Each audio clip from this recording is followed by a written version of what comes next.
Welcome to the center of the universe and the home of the 18-time Grey Cup champion Toronto Argonauts. This is the X's and Argos podcast with Ben Grant and JB. Welcome to the X's and Argos post-game reaction podcast brought to you by Something in the Water Brewing. The Argos with a huge win over the Montreal Alouettes, 37-31.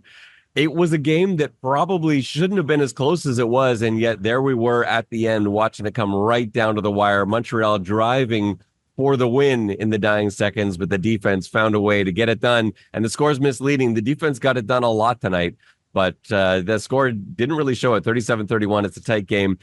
Ben Grant here, joined as always by JB. We'll go through everything that we saw in this game, recap players of the game, plays of the game. But before we get to that, I want to tell you about Something in the Water Brewing. The next home game here is the last home game of the regular season against the Ottawa Red Blacks. It's an afternoon game. You got to find your way to Something in the Water Brewing. It's the perfect place to go before a game. You got to check it out.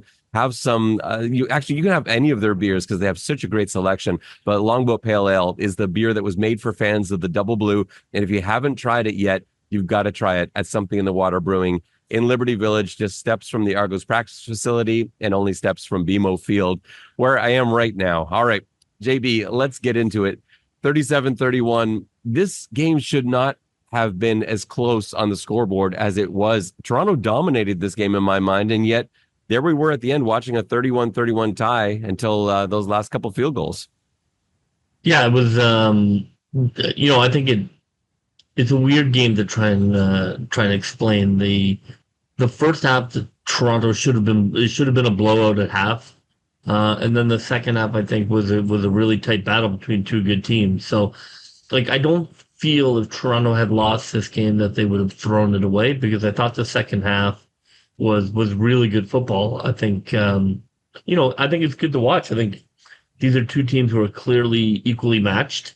And, even though Montreal clinched the division today, Toronto is every bit as good as Montreal. I think that is the takeaway from the game. And, and essentially when they play, it's going to be a coin toss like it has been most of the time the last 2 years. And the funny thing is, it seems like home field advantage in this series the last few years hasn't meant as much as it seems to have with other teams. It was nice for Toronto to get the win here at BMO Field at home. They've actually done very well in the Ryan Dinwiddie era at Percival Molson, which is usually a really tough place to play. And remember that the Alouettes came in here last time earlier this season and handed the Argos a pretty convincing loss. That 30-20 wasn't as close as the score looked, but you had to expect they would come in here today and give them a really good game. This series has been tight no matter where it's played. If it's in Toronto, it's in Montreal. You never really know who's going to win. I just want to go through a couple of halftime stats. We don't usually do halftime stats, but I thought they were so overwhelmingly in favor of the Argos, and yet at halftime it was 22-all. So some numbers that stuck out to me. First of all, in terms of total number of plays at halftime, Toronto had run 37 plays, Montreal had run 15. Time of possession was 21-9 in favor of the Argos, rounding up there. And then total yardage, 320 yards of net offense for the Argos, 137 for the Alouettes. It was a dominant first half from the Argos, but yet they were trailing 22-19 with just the last play of the half coming up, and it was a Haralahu field goal. It is so crucial not to give up those big plays when your defense is playing as well, especially as they were today.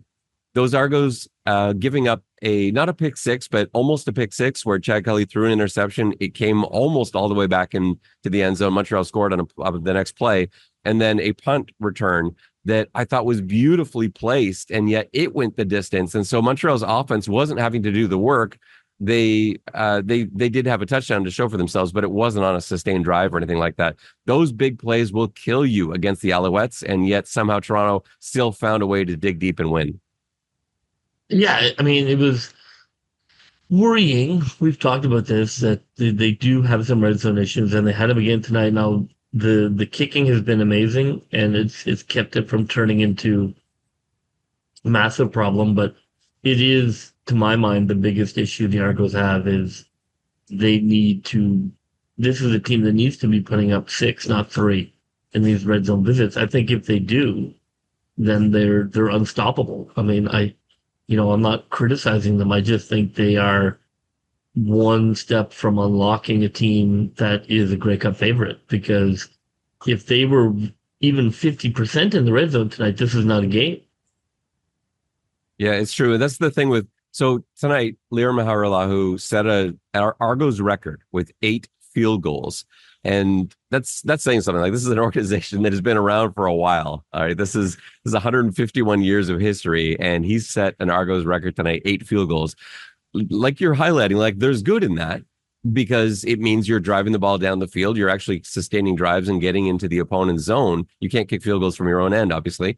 But and obviously the accuracy of the field goal is great too. The downside is it means you're not turning drives into touchdowns. They're stalling out at some point.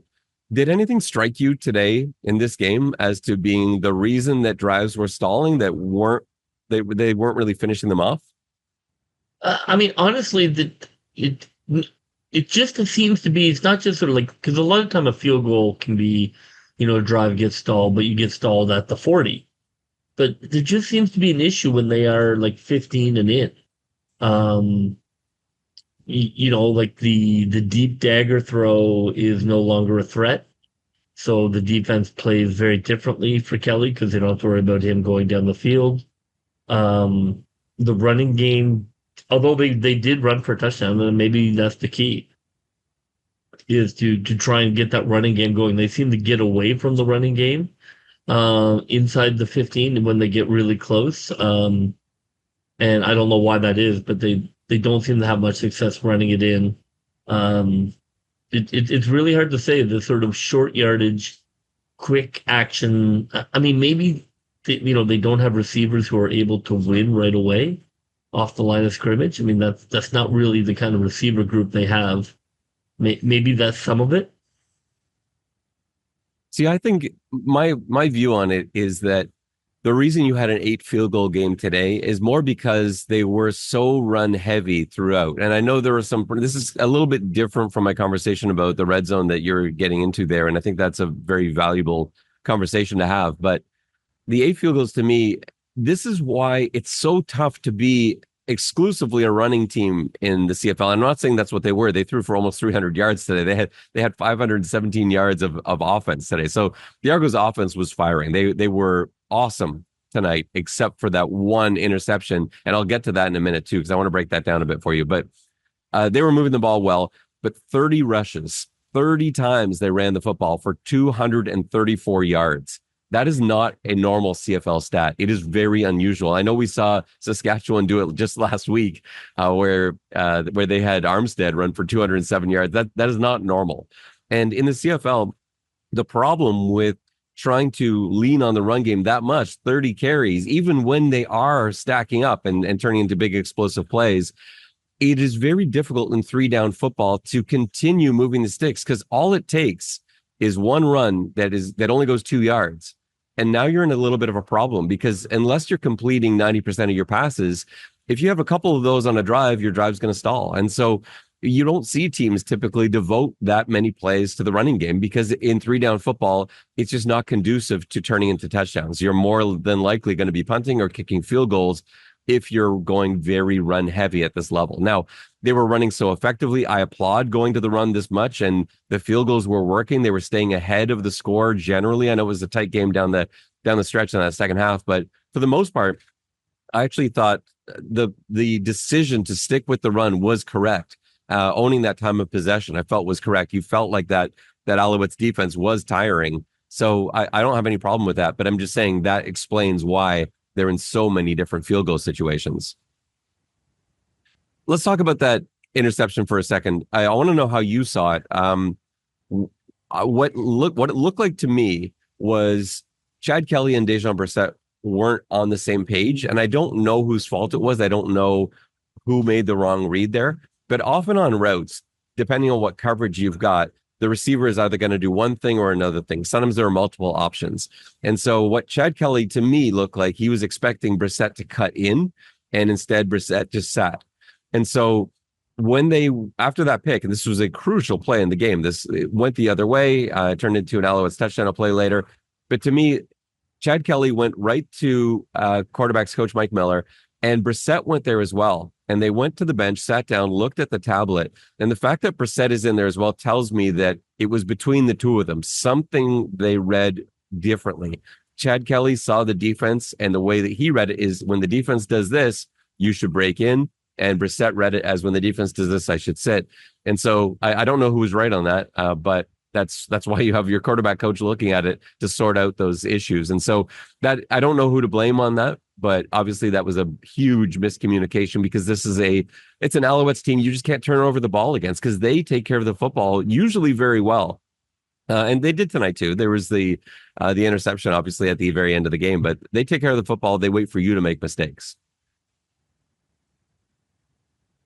Let's get into some of that. Let's get into some of the rushing plays that we saw. What did you think of the back rotation, JB? They went early on. It was Kadeem Carey for a run. And then they send in Adebaboye for a run. And then McMahon's got a run. You have look how the carries are split, like 13 for Carey. You think about this, 30 carries on the night. And Kadeem Carey, their leading rusher, their star running back, only has 13 of them, less than half of that. That's really unusual. What did you think of the running back by committee approach tonight? Yeah, I love it. I think as long as you don't get away from Carey, which they didn't, and they didn't go. I love it. I think today is, like essentially you're with a couple of fixes. This is the kind of football game I would love to see Toronto play. I think that's the perfect balance. I mean, they ran a little more than you would want, but I do think Toronto should run more. I think it helps everybody. And to do that, you've got to share the load.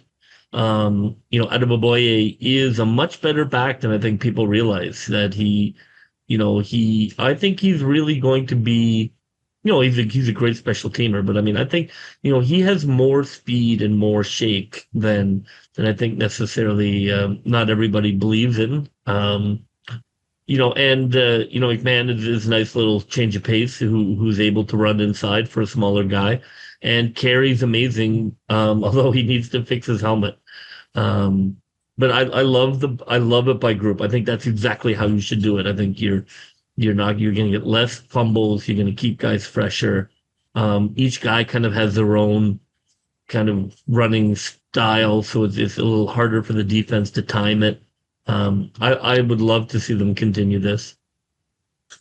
I like the fact that, well, let me talk about Kadeem Carey's helmet because I can't just let that go because it bothers me. It bothers you. As coaches, we hate seeing players that don't tighten their helmet properly. And that's the case here. Like Kadeem Carey, you've got to tighten your helmet better. You can't, not only because it's a safety issue, you don't want to be taking hits in the head. His helmet must have flown off about 5 or 6 times tonight. And that does, when your helmet is properly done up, that just doesn't happen. But also he got sent off there at the end when his helmet came off.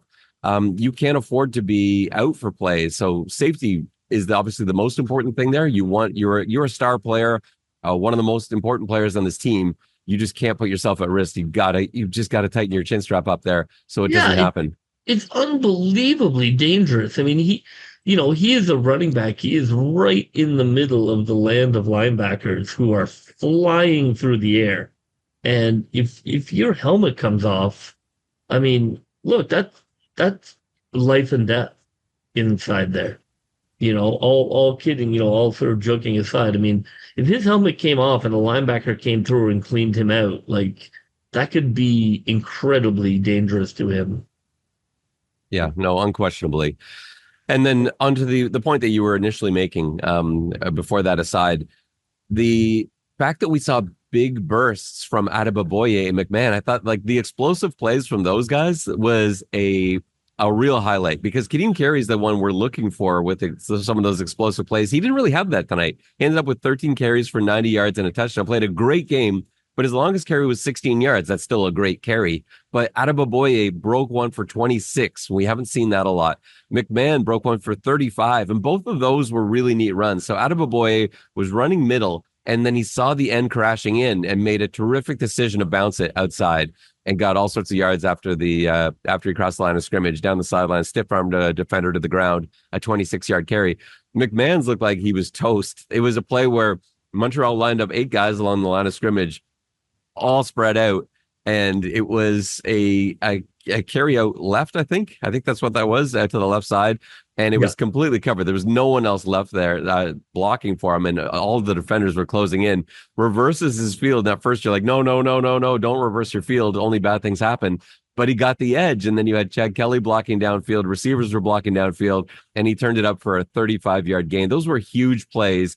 And when you keep running the ball successfully, these are the things that start happening. The defense tires down, especially in that first half, and that's where these plays are occurring. In that first half where you are running 35 offensive snaps and the other team, the defense can't get off the field, you're going to break plays like that eventually. And they've got three backs who are capable of breaking a big play. I loved seeing that tonight. In terms of the quarterback play, we talked about that interception. What did you see from Chad Kelly? It was tough early on, a lot of rain in that first half. The ball was slick. We saw Montreal put the ball on the ground a couple of times. We saw a couple of drops from the Argos. Normally that would have been catches, but the ball was clearly really slick. He ended up 19 of 30 for 287, no touchdowns, one interception. He had 3 rushes for 25 yards. One of those was a clutch run, too, for 11-yard gain. What'd you make of his play tonight? Yeah, I mean, I thought he played okay. I mean, I think that this Chad Kelly we saw tonight is good enough to win the Grey Cup. This team doesn't need him to be a 353 touchdown guy. I thought he made good passes when they needed it. You know, there were a couple of mistakes, but I thought he played under control. I thought he didn't make mistakes when pressured or when off schedule. I thought he chose great times to run, and his legs were really good tonight, and he really punished them a couple of times when he got inside the pocket. Still having a hard time picking out targets in the end zone and red zone. But I thought between the 20s, he played a very good game. I thought he played a really thoughtful game, and he made big plays. And to be honest, they don't need him to throw touchdowns to win the game. They just need him to move the team as effectively as he did between the 20s, which is exactly what he did. So, it's complementary football. If you have a kicker as good as they have, and your defense is able to lock down when they need to, I mean, that's the recipe for winning a lot of football games. Yeah, I thought he actually played probably a better game than his stats show. The 287 and 1 pick with no touchdowns. You look at those numbers, you're like, well, you kind of lost the touchdown interception ratio there. It was short of 300. But the interception, as I said, I don't know that that's on him. It might be on Brissett. Remember, Brissett has been out with an injury for weeks, and this is his first game back dressing. I think it's more likely that play was on Brissett. I don't know, though, so I don't really want to throw him under the bus. It's kind of a weird throw. If you get a chance to watch it, it was sort of like a changed angle throw. I don't think it was a good throw from Kelly. Okay. Yeah, I didn't get to see a replay of it, but it just looked like the kind of play where one guy was going to do one thing, one guy was going to do another thing. But I think aside from that, what I liked, one of my favorite plays from Chad Kelly was him in trouble, scrambling and rolling out to his right. And he's looking downfield, and I was looking downfield. I was looking in the secondary, and there just wasn't anything there. And I think so often we've seen Kelly, because he wants to make big plays. He wants to be a playmaker. That's what he is. That's what, he's a gunslinger. And in this situation, he really wanted to try and push that football down the field, but he thought better of it. And I think we've seen that kind of play turn into mistakes. There was an interception off that. Was it last week or 2 weeks ago? And instead, he threw it out of bounds. And you don't see that a lot. You rarely see Chad Kelly throw out of bounds in a situation like that. I thought that was a smart play. It was a first down play, live to get another snap, live to play second down. That's the way to handle it. So I thought that was a lot of maturity on that particular snap. Yeah, I thought he played. I thought he played like a good starting quarterback. Sometimes starting quarterbacks have great games, and they're the reason you win. And sometimes they have bad games, and they're the reason you lose. And he was neither tonight, but that's fine. I think that's what you want from your starting quarterback, that he can go out there and just keep the engine running and keep the team, point for point with Montreal until the end. And, that's exactly what you want. I think, that's what I want from Chad Kelly. I don't need him to throw 4 touchdowns. I think if he can run this machine as smoothly as he does between the 20s, that's going to be enough to win football games. The number of targets that Chad Kelly went to tonight, I thought was impressive. He didn't really like. I know Polk ended up with 5 catches on 6 targets for 103. Like he was sort of the star, but mostly because he had that 177-yard bomb, which I thought was a fantastic read from Chad Kelly. Great route from Polk. On the play, Duquois, the safety, came down low, and you could see him looking for that dig coming across from the other side. Chad Kelly saw it. He knew that he had Polk going up the seam, and just threw a beautiful ball, landed right in his lap, and Polk almost made it to the end zone on that. So it's pretty rare to have a 77-yard catch that doesn't result in a touchdown. But yeah, Toronto was right backed up, and that turned into points for the Argos a couple plays later. But yeah, six targets for Polk, 6 for Coxie. And then after that, they really spread it around. Carey, Daniels, Ungerer, McMahon, Mittal, Brissett, Neeld. I'm still waiting for a big Kevin Mittal game, but on his 1 catch, 19 yards, he made a play. It just felt like everybody found a way to make a big play tonight. Yeah, I thought the offense played really well. And in the end, if I had to choose, I would rather the offense keep the ball moving and win the field position battle than score 2 touchdowns and have 8 2-and-outs. Give me the consistency and the field goals, and I'll take that. Like, remember, this is a good Montreal team. This is a Montreal team that only lost a couple times all year, but twice to the Argos, right? They have 3 losses on the season, 3 losses and a tie, right? And twice to the Argos. The Montreal Alouettes are the consensus best team in the CFL. This is what everybody says. You look at their record, that says it. Everyone's opinion, everyone's power polls, they are the best. Toronto is 2-1 against the Montreal Alouettes. And, I think that speaks to the fact that this team has championship aspirations. Yeah, no, in fairness to Montreal, they did clinch the division today, and is Toronto like this rival who they're like fighting to the death? I don't think they have that feeling about Toronto, having just come in and kicked Toronto's butt last year in the playoffs. So I think there's more juice on the Toronto side. But having said that, the numbers are what the numbers are. Toronto clearly can play with Montreal, and Montreal cannot be excited about the prospect of playing Toronto in the playoffs. No, well, that's the thing, and this is going to be several weeks in the making. We still got 3 games remaining, a lot's to be decided here. Maybe we'll talk about the standings in just a moment, but with 3 games left, Montreal's wrapped up the East, so they will host the East final. It's probably going to be Ottawa, Toronto fighting for the right to play Montreal at Percival Molson.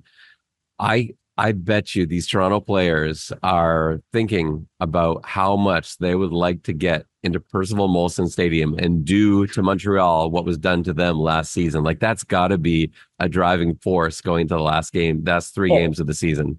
100%. Again, this is it's almost a mirror. It's the early clinch. We'll see how Montreal handles it.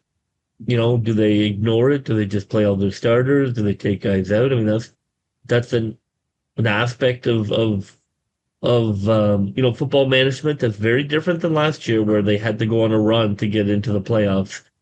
Clinching early is not necessarily the easiest road, as you battle risking injury versus keeping your team energy up. So, I think Montreal's got some challenges ahead of them, and they're essentially going to be the home favorite with, who clinched early and have Grey Cup repeating dreams.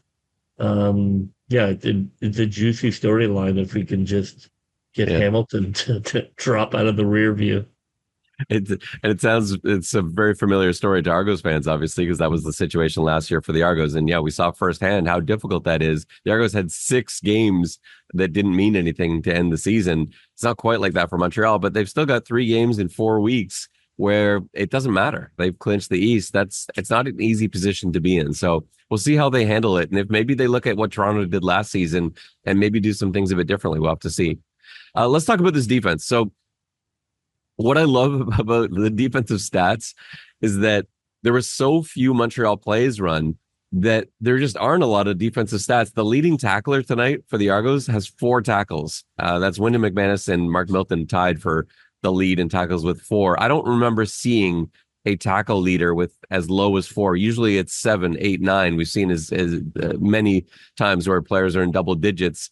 I think all around a very good game by the defense. The scoreboard doesn't show that because the scoreboard shows 31 points, but 14 of those were nothing to do with the defense. So I think the defense played an incredible game. They got Montreal off the field. Montreal was constantly in punting situations. They didn't have the ball long. They lost the time of possession battle badly.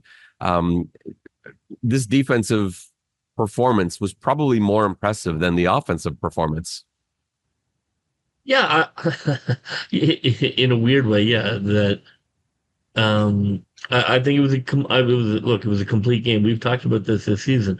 There are 3 or 4 times where the Argos have played a complete game in 3 stages: play special teams, offense, defense. When all 3 click, they win. I don't think there's a team in the league that can beat them when they are playing complementary football. And you saw tonight, and I would take them against anybody, even against my Edmonton Elks. I would take them against anybody when they play complementary football. Sorry to finish your thought, and then I want to address the Elks thing. They are, they're not a championship team without it, but they are when they play it.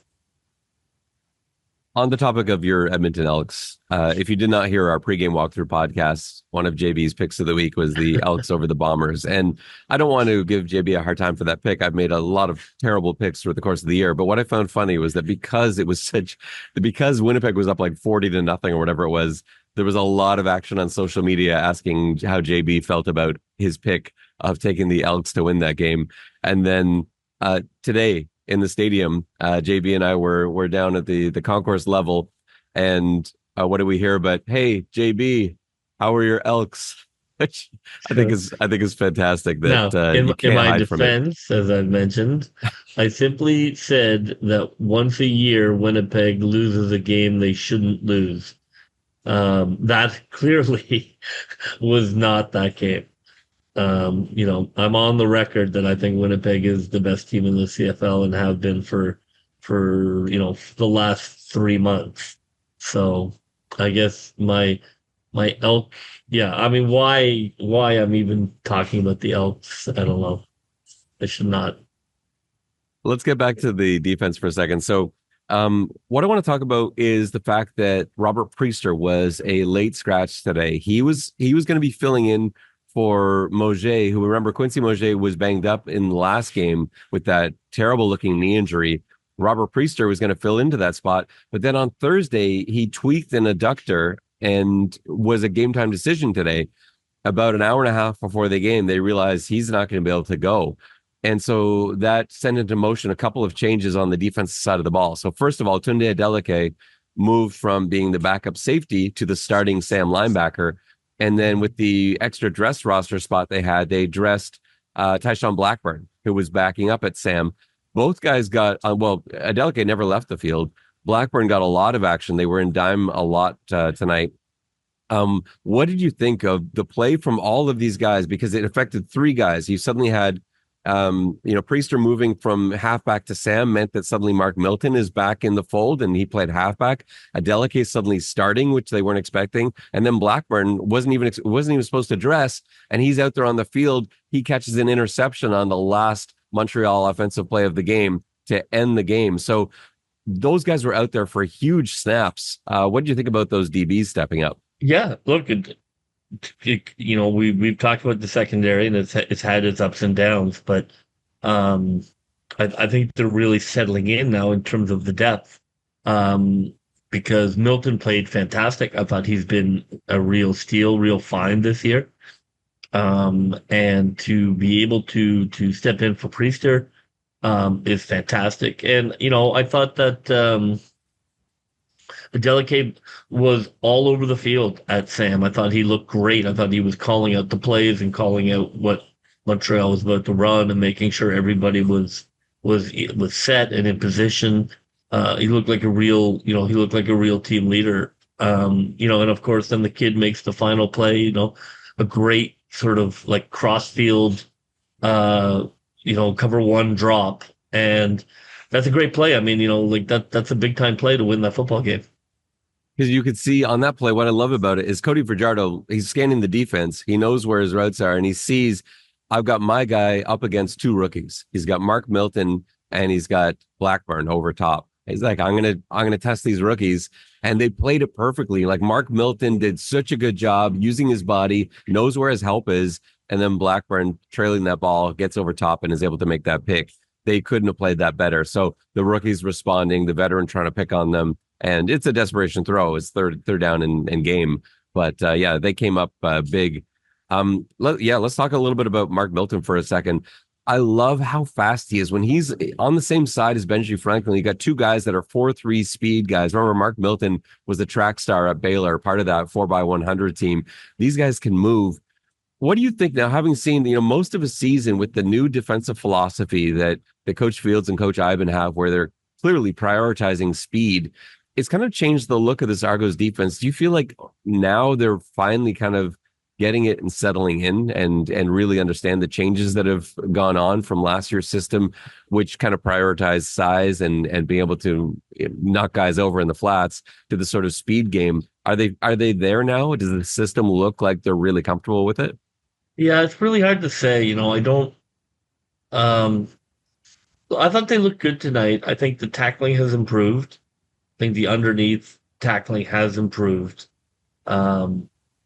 We'll see come the playoffs whether that physicality, I don't say a lack of physicality, but it's not as physical as secondary as it was last year. Right. Whether that. Well, it seems by design almost, though. No, for sure. That whether that ends up being a problem or not. But I do love. I love their ability to play man. I do love how fast they are. And look, tonight the underneath tackling was there. So look, if the underneath tackling is going to be what we saw tonight, yeah, they're not going to blow guys up. But McFadden's still lying around in the weeds for a couple of games, and I think they can play physical enough underneath to gain the advantage of being able to play man when they need to. So I think it gives them more options. And then let's transition into talking about Tunde Adeleke, which you have already highlighted his job tonight. But you talked about how he was calling out signals and stuff. Didn't it look to you like, if you didn't know, if this was the first CFL game you saw this season, wouldn't you think that Adeleke was like a defensive captain? He 100% captain of the defense. Yeah, 100% tonight. He was running the show. But he's barely been on the field, and this is his first start of the season, and he's out there at a position that he's far less comfortable with than he is playing halfback, playing safety. And I know he's played some Sam linebacker. He's been in that spot for Hamilton, but I loved how mentally prepared he was for this game. He had clearly been eating film all week long, knew everything about Montreal, was barking out signals, getting guys in spots. I thought he played a heck of a game tonight. He impressed me almost more for his intelligence and his preparation than for his physical play, but his play was great. He had a couple key pass breakups, almost came away with an interception, and you said too, he was all over the field tonight. I mean, I think he clearly, the film study was there because he was barking at the plays. He was like, we're looking at this. He would see the formation and he was barking at somebody has to have this guy. They're coming this way, on that drop. On that seam pass where he nearly got killed or thought he might get killed by McManus, but that was a great drop. I thought that he played deeper than a lot of Sam's maybe would, and I thought that was really good. I thought that really helped take away that middle of the field pass that Fajardo loves. Yeah, and there was a couple times they dropped into, I'd have to see this again, but looked like sort of a weird variation of a cover too. Not quite Tampa-ish where you're dropping back a backer, but where he was sort of dropping underneath and getting way more depth than we're used to. So it almost has like that Tampa 2 look or almost cover 3 look with his drops that he had. But yeah, I want to see that again and see what I can pick up on that, because they did seem to be playing around with his position a little bit differently than we saw them do with Moget and with Priester. So, yeah, I'm excited to look at that. Let's end this with special teams. So we saw some great stuff tonight from Liram Haralahu. 8 field goals is amazing. Like I said off the top, an Argo record. Anytime you do anything that's an Argo record, as long as it's a good thing and not a bad thing, that's outstanding because the team has been around for 151 years. But then on the other side, they gave up a punt return touchdown on what I thought was a beautiful punt. I thought it was the best punt of the night, where Haggerty pinned Montreal deep and had their man like pinned to the corner deep in their own end, and somehow that went up the sideline for a touchdown. They can't give up plays like this. This coverage unit is usually pretty good. Like I'm not finding myself worried week to week about punt return touchdowns, kick return touchdowns.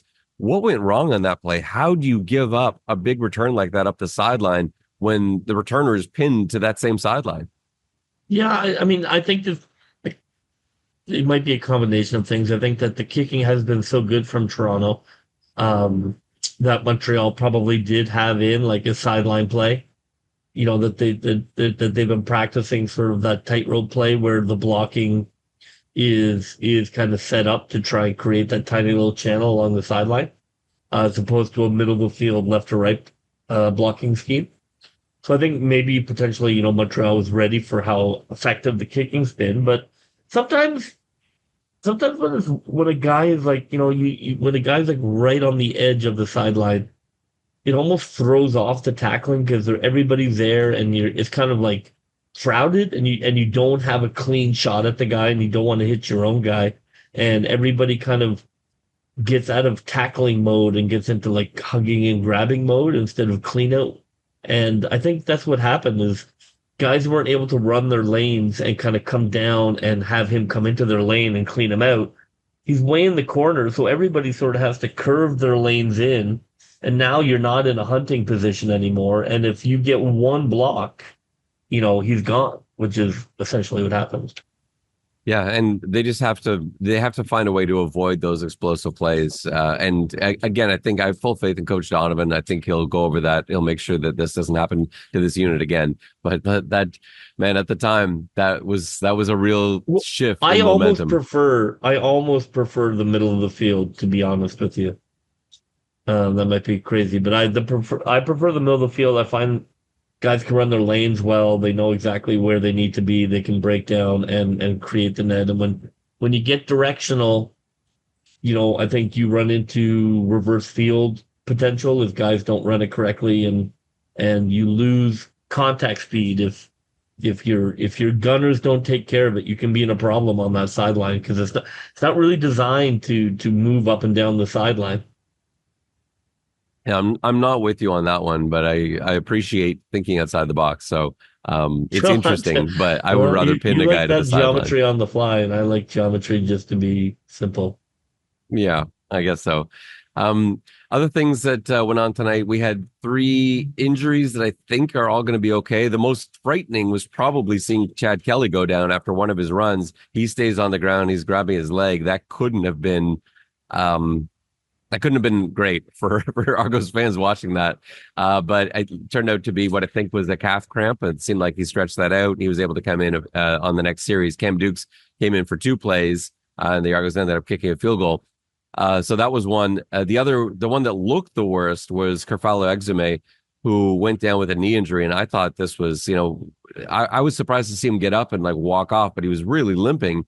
And then when he walked off, I thought he was going to the locker room to get looked at, but he was actually just trying to see what his mobility was like. And before I knew it, he was back out there on the field, and he made a heck of a special teams tackle, flew down the field, got past his block, and crushed the returner deep in the Montreal end. So he's obviously feeling okay. He's sort of survived things. The other one that I noticed, a couple guys banged up, getting up slow, like Arimolade got up slow, but I think he was okay. Serezna had to come off with what looked to me to be an ankle. Could have been knee maybe, but I think ankle. He didn't stay down. He hustled off and was replaced, but he got back out there as well. So a bunch of guys that are for sure going to be banged up. There are going to be guys that are probably limited at practice. Actually, we're heading into a bye now, so at least you've got that time to be able to rest.